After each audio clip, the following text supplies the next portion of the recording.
a positive vibe. Wherever we go, we are gonna do what makes us feel right. I'm not scared of the Hey, good morning. Good morning. We are back.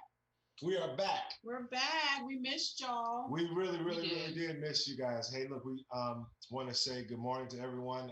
I am Keith. I'm one of your co-hosts, and this is my lovely co-host, Monica. And we are the Soul Purpose Show. Listen, folks, we took a week off, a much needed break over the holiday, over the 4th of July holiday, and decided to give you guys a break from some of our insightful programming so that we can have some family time. What did we do over the holiday break here? Sorry, I needed my coffee. Well, we cooked out. We did very loud fireworks to celebrate Christmas Addicts. Mm-hmm. How many children were in my house? 4. There's a lot of kids in my house. 4. We tried to practice social distancing. We wore our masks. We washed. We cleaned. All that. So, but I also sat on the couch for pretty much the whole weekend and watched Hamilton over and over again. It was it was phenomenal. I probably watched it 10 times. So, and my husband hates musicals. Hates them. Okay, I'm not a musical fan. 10 times. Phenomenal. But I did watch it, and I got to tell you, just the reaction this week to the release of Hamilton on Disney Plus. It was such a popular play. The reaction from what it is, how the way people reacted to this film now was just so overwhelming that we thought it was appropriate to dedicate a whole show just kind of talking about the significance of Hamilton. Yep. Now, so especially for Black and brown folks, which is, that's who we focus on for our show, is issues of importance to Black and brown people. And so with that, we're going to, educate ourselves around, what the story was really all about. And that's the reason why I have my lovely wife, who's also a brilliant historian and attorney. And she's going to tell. That's sweet. I don't know if I can consider myself a historian. And she's going to tell us why it is that Alexander Hamilton was a significant figure in African American history. So go ahead. So he was not a significant person in African American history. Oh, no. No, but he was a significant person in history. And full disclosure, I knew who he was before Hamilton, before the show Hamilton, but did not really have any. He's not like, when you think of founding fathers, he's not like Thomas Jefferson or George Washington or John Adams or Madison or the folks that, when you're in school and you're listening to the history teacher or reading your history books, he's mentioned, but not in any real substantive form other than the fact that he founded the Treasury. So, but in terms of African American history, yeah, he's not. He would not be a high figure. Very interesting. And so what we are going to do today is we're going to break down some of the nuances behind the significance of the popularity of this film and ultimately the popularity of the play itself. So let's give a little background, right? So it was filmed in 2016 as a movie. Right, which I did not know until obviously the movie came out. But prior to that, it was on Broadway for I don't know how for a little bit for a while, and then it was off Broadway before then. And I will tell you that it came to the Broadway show. I was trying to get to New York to actually see it on Broadway, but those tickets, as people who saw it in the theater know, they were very hard to come by. Yeah. And it was actually supposed to come to Tampa. To the Stratus Theater, and I was going to drag him to it because I heard so much about it, but then COVID hit and it just kind of got canceled. Yeah. But prior to it being an off-Broadway production and prior to the workshops, Hamilton started as really, the beginning of it was really a poem. Lin-Manuel Miranda, who is the composer, producer, writer of Hamilton, he was at a poetry jam at the White House when the Obamas were in the White House. And If anybody's seen Hamilton, so if you haven't seen Hamilton, highly recommend you see it. If you are a big person about spoilers, then we want you to be here, but you may want to plug your ears or tune off and tune back in after you've seen it. But at any rate, he did the very first song in the play Hamilton was actually a poem that Lynn recited at the Poetry Jam, and then shared with his friends that he was going to make this hip hop musical about Alexander Hamilton. And folks were like, "Okay, you crazy because nobody know who you're talking about." And then 7 years later, whoop, huge. It blew up. It blew up. I mean, it was just really just a phenomenal reaction.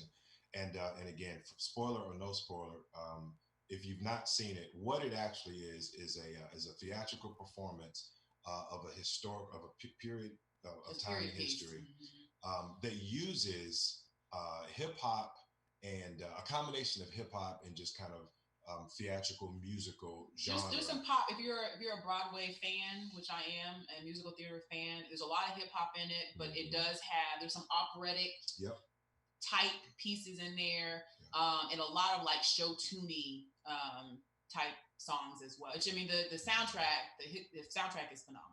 So and there was a soundtrack created from it, and then a kind of an additional soundtrack, right? The hip hop, the Hamilton mixtape. The Hamilton mixtape, but the artistic contribution of this work is in the fact that I don't think anyone has ever, from a playwright perspective, has ever combined a contemporary genre like hip hop with a Broadway musical, with a historical reference, and really kind of made it into something that's extremely entertaining. So that you're taking a subject that may or may not even be all that interesting and making it extremely interesting by the way you tell the story. And what we know, especially those of us who were around kind of during the origin of and the rise of hip hop, is that hip hop as a genre has its own origin in storytelling, and it has the ability to take subjects that are either controversial or historical or that some people may not really kind of understand, take those subjects and tell them in very entertaining ways. And so what Hamilton is at the end of the day is very, very, very entertaining. And if you haven't seen it, we certainly suggest that you go out and then you've seen it. But if the fact that you're tuning into our show means that at the very least you know that it exists, you know that it was about Alexander Hamilton, and you know that it had people of color in the lead roles and all of the key roles. And they played, people of color played George Washington, played Alexander Hamilton, played Thomas Jefferson, played Aaron Burr. So that at a minimum, that, which is what gives rise to a lot of the criticism around this. The other part that to me was so interesting is that it also introduced you to some characters in history, and I love history.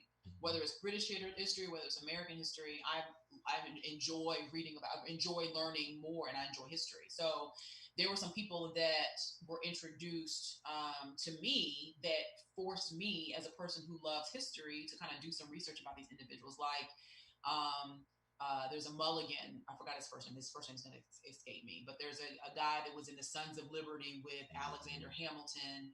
And you had a guy named whose last name is Lauren. First names are going to be bad. But you had this group of Sons of Liberty that were against the British aristocracy, or the monarchy rather, controlling the colonies. And it's a Sons of Liberty group, and Alexander Hamilton was in it. Hercules Mulligan. There was a Lauren, I forgot his first name, and then Lafayette, who was a Frenchman. And so I'd heard of Lafayette. I'd heard of kind of his involvement in the American Revolution, but this play forced me to really to dig a little deeper to find out who these people were, in addition to the women that were present in this play. So you had the Schuyler sisters, who I'd never heard of before. You had a Maria Reynolds, who I'd never heard of before. So in addition to you having Black and brown people play these prominent figures in American history that we all have heard of, whether in depth or not, it also introduced some people to people in history that we never heard of at all. So I thought that was a plus for me.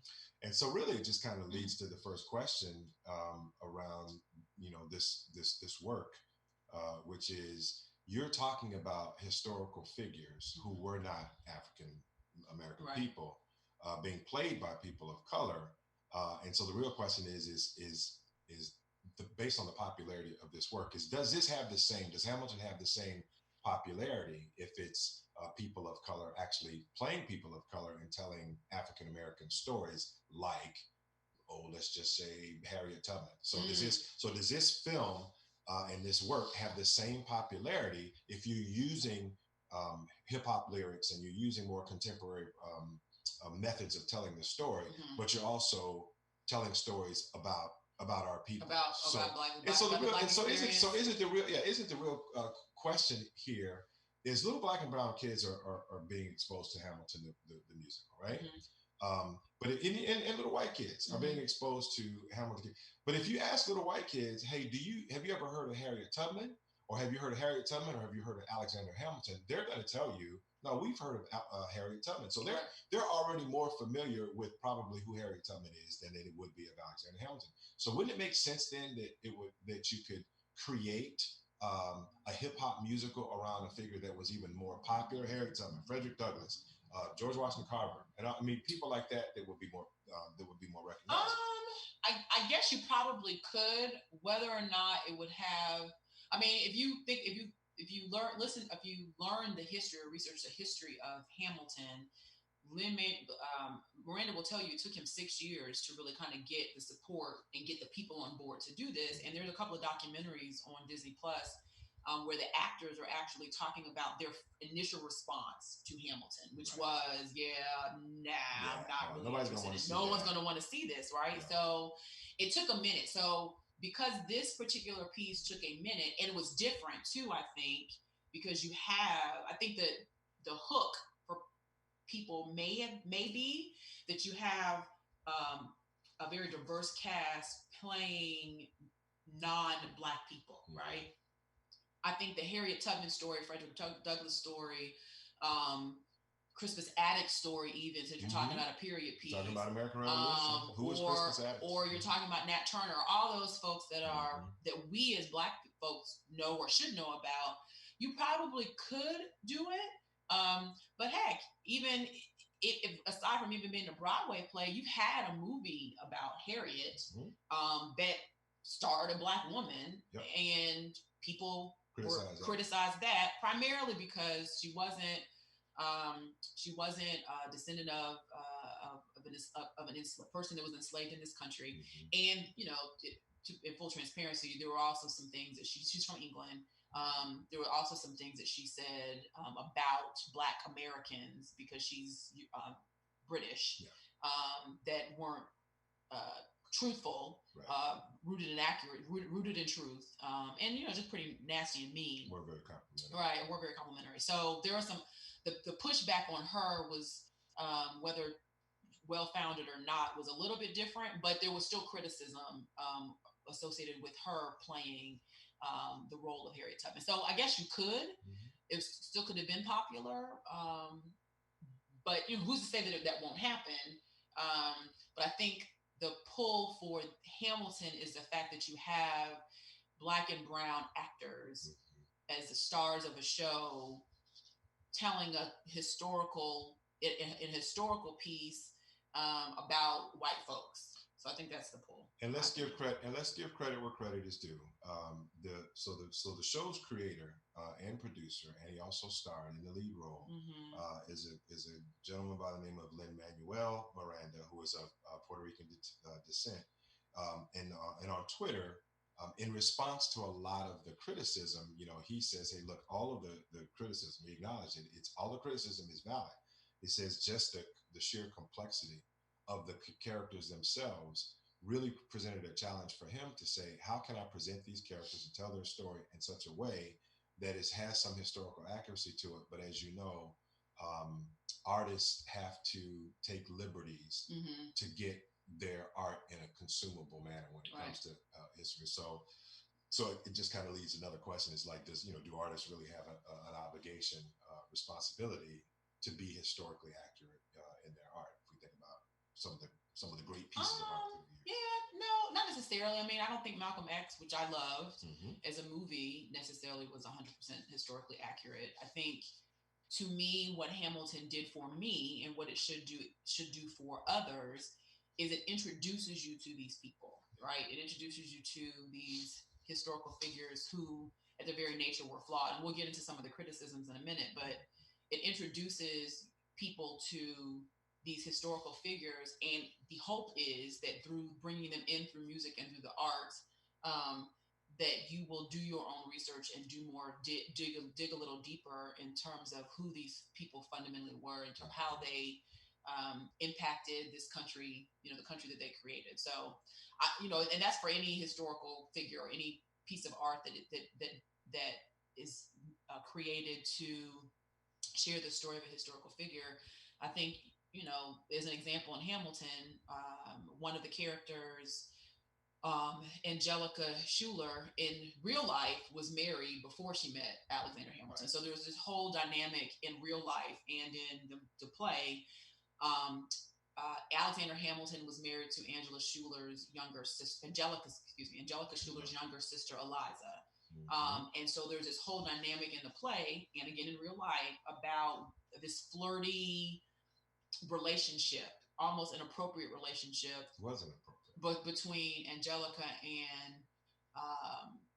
Alexander Hamilton. And in the play, it shows it. The story is in the play. The story is that Alexander met Angelica before she got married.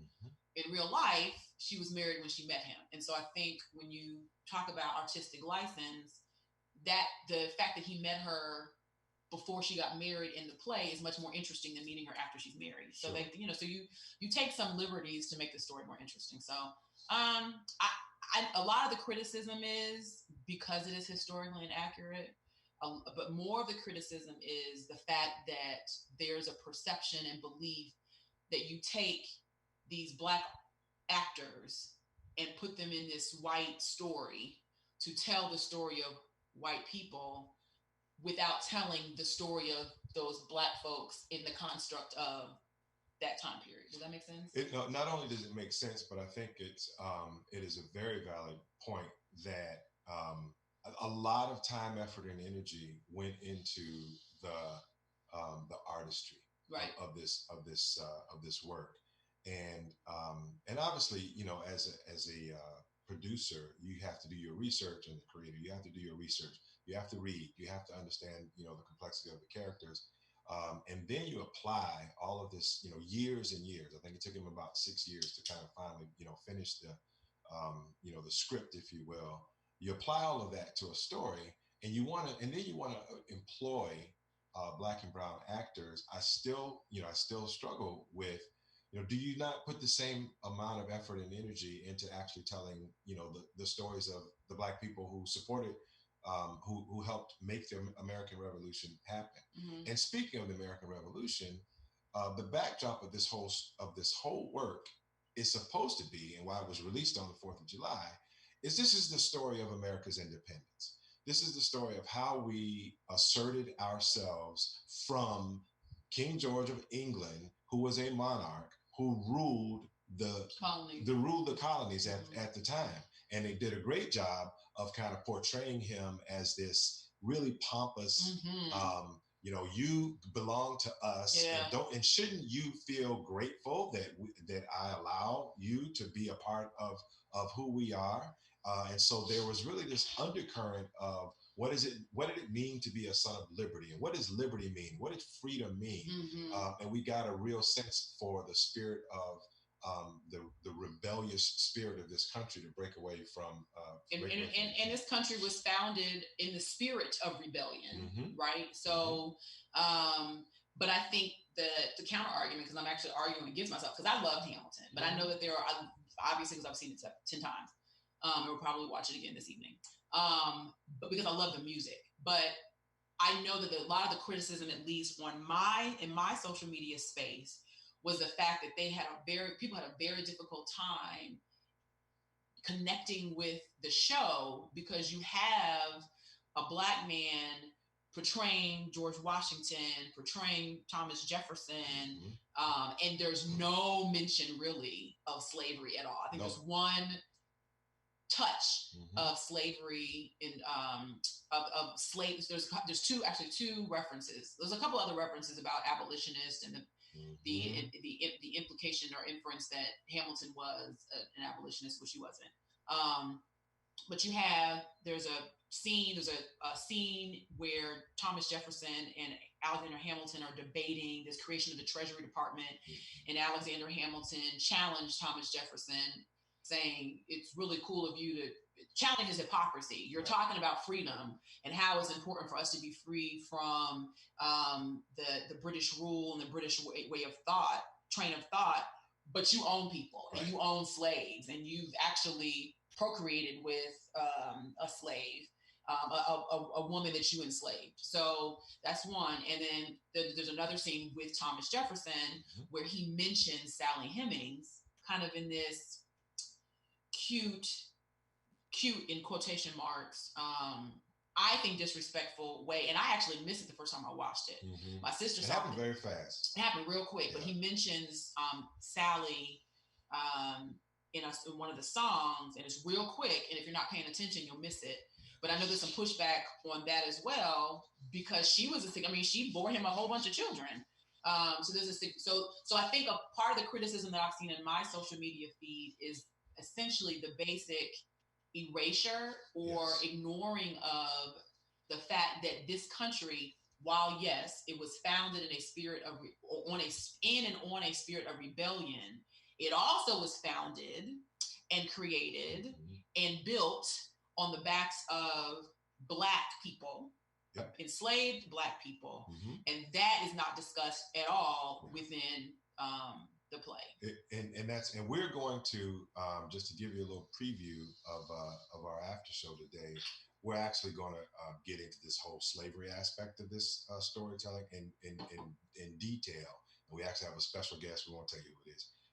Have a special guest that's going to join us for that conversations. But the whole slavery backdrop was very, very significant. And then you mentioned, the role of women as well. But I also want to go back to this whole concept of liberty and freedom, and you people, as in the colonists, should be happy that you are kind of under our rule, because I think it creates a very interesting a duality of what we're seeing today. Because the reason why, go back to 2016 when this work was first launched, but the reason why it has even more significance today than then is we are living in a different reality. We're living in a completely different reality than we were, say, even five years ago.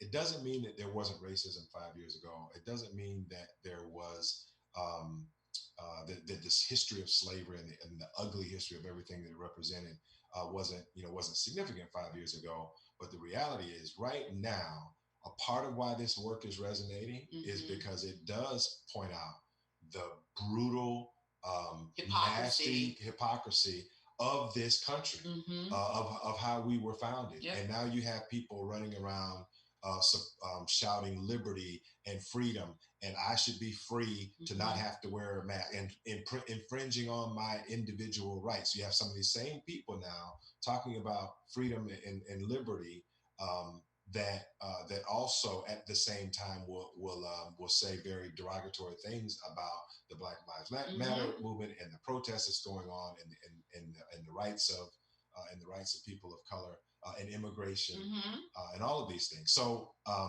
yeah, I'm bothered by how quickly we have embraced this work. I'm not gonna pull any punches about that.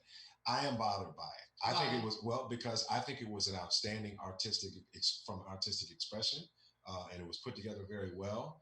But I do have an issue with how easily Black and brown people are aligning this work and this story with something that is supposed to be positive for Black and brown kids, and young Black and brown people to embrace so easily, because it's not our story.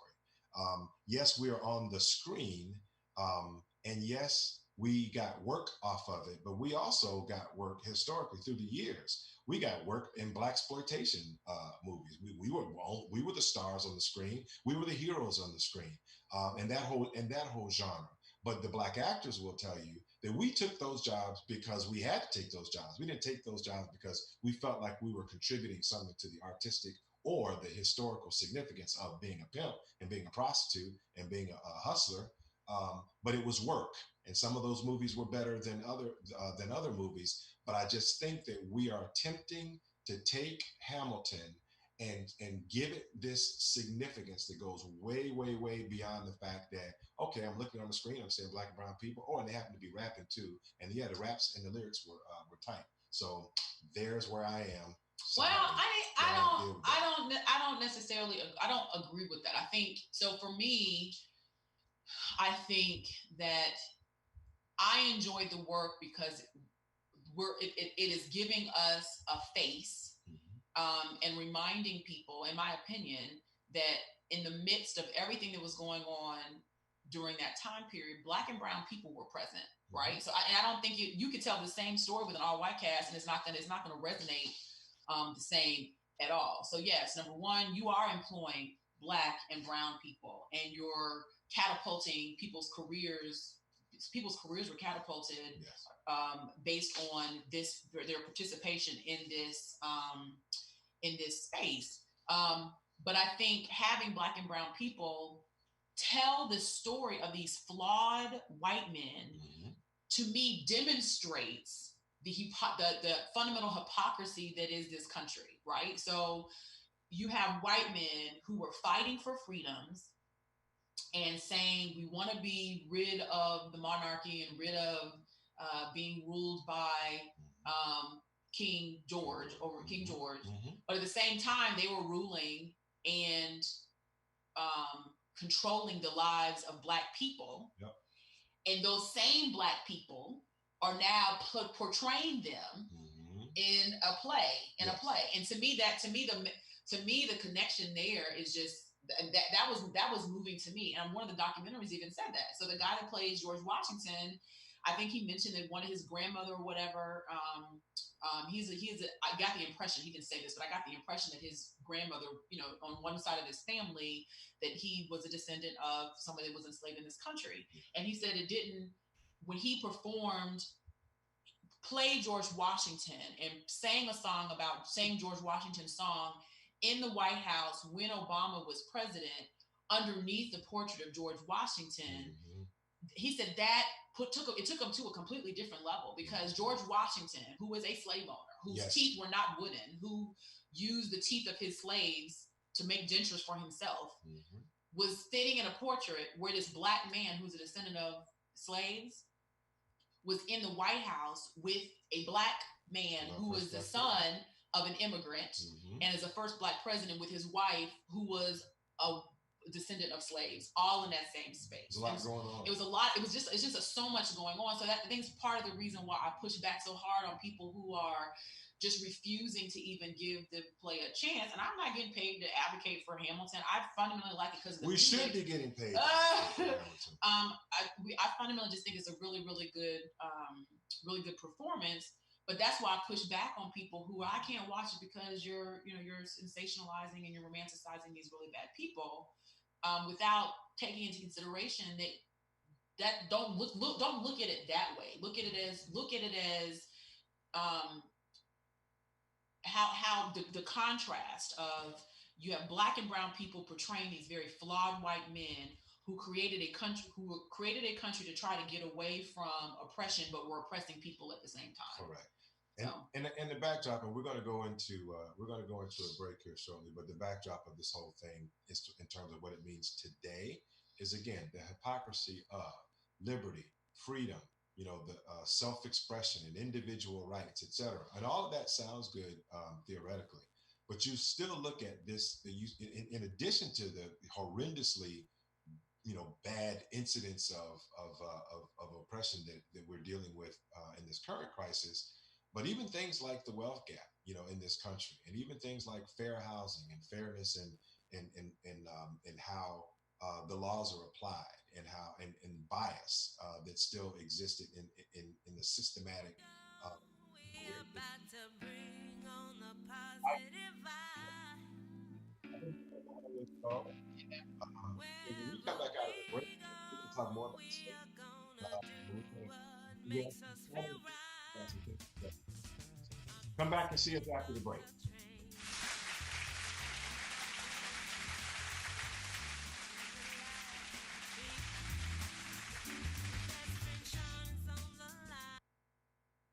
Brother, we can do this together. All right, let's go. Storks know how to keep kids safe. Do you? What? Oh my gosh, you don't know. I know. You don't. Oh man, you laugh when you're uncomfortable. No. Making sure your child is in the right car seat is one of the steps to safer travel. I will rock this. You will rock this. To know for sure that your child is in the right car seat for their age and size, visit safercar.gov/the right seat. Cool. Very cool. Brought to you by the National Highway Traffic Safety Administration and the Ad Council. It's important to plan ahead for emergencies, like the storm. When it kicked in, we had a plan. Separated. We were able to get in touch with each other and had in no no time. idea how to find each other. The whole experience was the fine. most frightening 10 hours of my life. If there's one piece of advice I'd offer other moms out there, it's to stay it's calm don't and ignore keep to the this plan. message. Some parents plan ahead, some don't. Make sure you know where to find your family in an emergency. Start your plan at ready.gov. Brought to you by FEMA and the Ad Council. We're playing your favorite old school.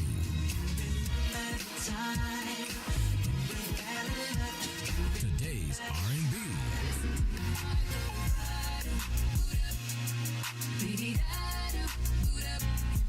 With a smooth touch of jazz.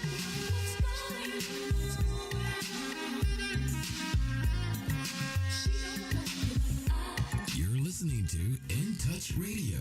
Welcome to Calvin's Barbershop. You all got to see this. I don't even want to know what you're looking at on that phone. Well, you should. I was learning about the dangers of high blood pressure and that we need to get ours checked regularly. High blood pressure can increase the risk of heart attack or stroke, but this text program can help keep it at a healthy range. Just text Barbershop to 97779 to sign up. I'll get right on it as soon as I'm done with this baby panda video.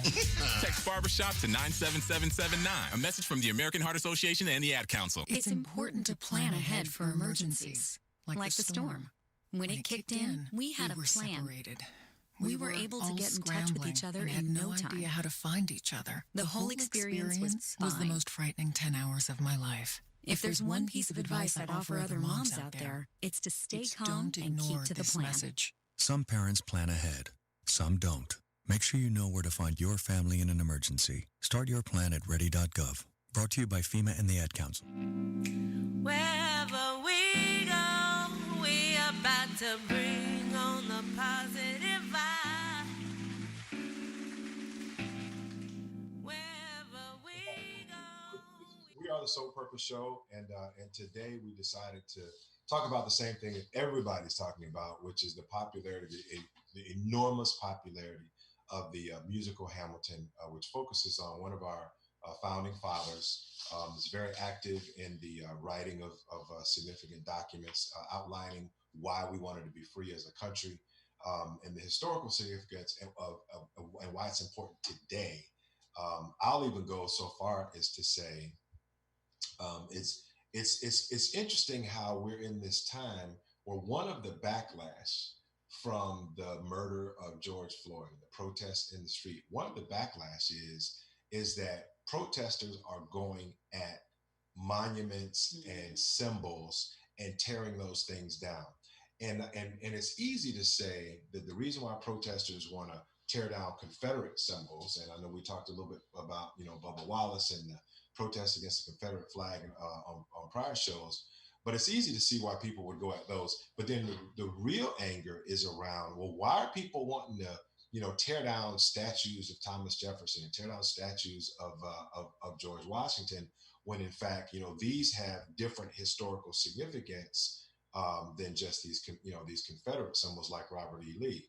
But I think that young people, in some instances, and it's been true throughout history, are smarter than old people. And the conviction that they show.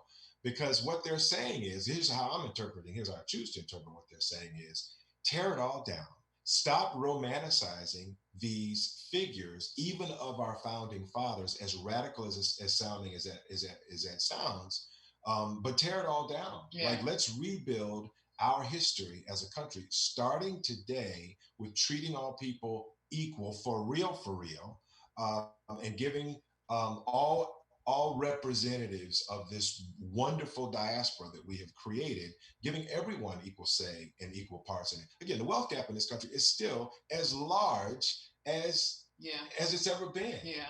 I think the difference though, and I'm all for tearing down this, symbols of the Confederacy. I'm all for that. I think the difference though, in terms of tearing down the symbols or the monuments for Jefferson and for Washington, and for other folks who are founding fathers, is that, like it or hate it, they founded this country. They had this grand experiment to see whether or not they could create a country of democratic views versus of a monarchy where one person controlled. So you used to have a class system, but that's not written within the documents. They created this country. The goal really was, I think, ideally was to have a space where everybody had an opportunity to be equal, right? Now, whether or not that was the idea, that's what they desired, whether or not fundamentally that has happened, we can say that it has not.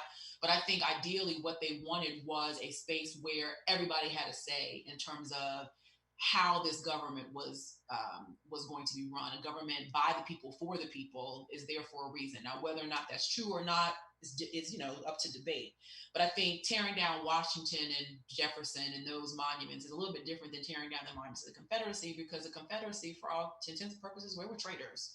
I mean, they seceded from the Union, they lost. Yes. And so to have a monument or a flag that is paying homage to folks who fought to secede from the Union and then lost, to me doesn't make much sense. I mean, George Washington, with all of his many flaws, right, was the first president of the United States. He was absolutely a slave owner.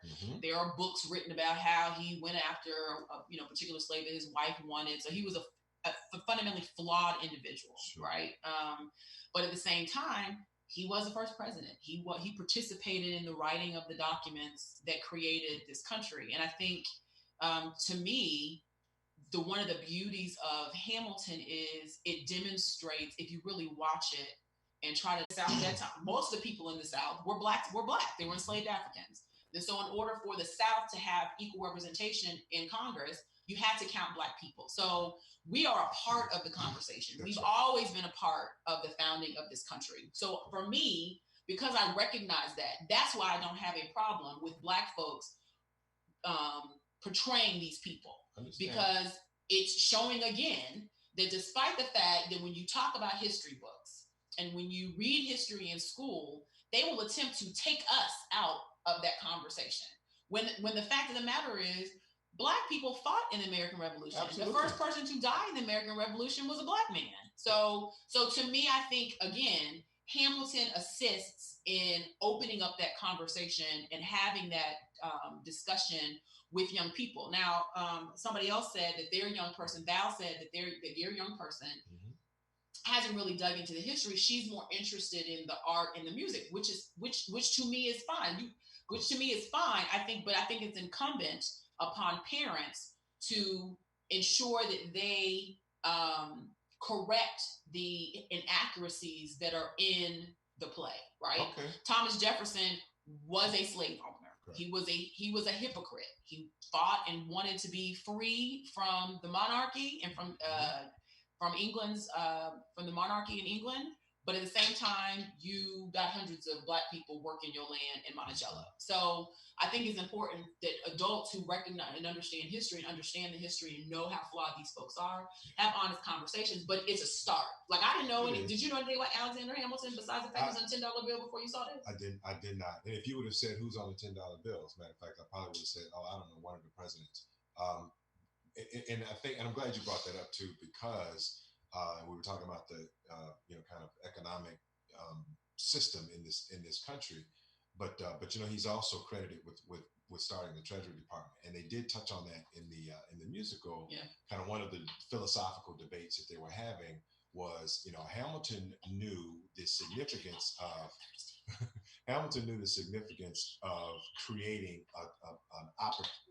a basis to be able to tax people, right? And tax citizens of the new colonies, because without the ability to generate income and to generate revenue, then we wouldn't be able to take advantage of kind of the collective power that money brings. So he was a capitalist, so that's a flaw. And he was a capitalist. Well, wait. You just said he was a capitalist, and that was a flaw. Now, don't you have our listeners sitting up thinking that what we're advocating is anti-capitalism? No. So listen. But a part of what folks are pushing back on these young people today is this idea of capitalism, because money drives everything. So example, currently right now, we trying to open up schools so parents can go back to work, despite the fact that COVID is taking over the state of Florida. We have leadership right now in Tallahassee that is going to send children back to school without really a plan. And why are they doing that? Because of money, because you got to get the economy going. And you got to get the economy going because we fundamentally are a capitalistic society. So I recognize that money cream. I mean, Method Man said that, cash, Wu-Tang said it. Cash rules everything around me, man. Get the money. I mean, that's fundamentally the truth. That's how this country was founded. But I think that is a flaw, though, because that is the focus. Everything that we do in this country is centered on ensuring that dollar flows, right? And I recognize that because that's how we were founded, that's going to continually be the way that it is. And anything that pushes against that system is going to be seen as bad, right? The other thing is that Alexander Hamilton was not in favor of these presidents changing he wasn't in favor of that. He thought that George Washington should stay president forever. So, I mean, that's why I said you watch the show, you watch the performance, and you watch the movie, because it's a movie. There's every time I watch it, I see something different, and it forces me to dig deeper and to do more research about who these people truly were, right? Because I think that that's important to really have a robust conversation. But I think that there are lessons, despite the flaws and despite the arguable romanticism of these flawed characters, there are still lessons to me for those young people who are protesting the very foundation of this country. It's fine to say blow up the system, but then what are you going to use to replace it, right?